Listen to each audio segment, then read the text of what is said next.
I also wanted to show you some of the architecture here in Oviedo. There are these beautiful urban townhouses here.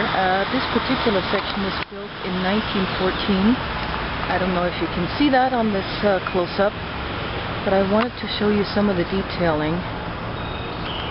Beautiful plasterwork, some brick, some stucco,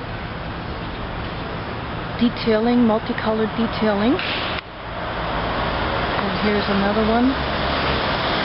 All sorts of interesting architectural details here on this entire row of houses.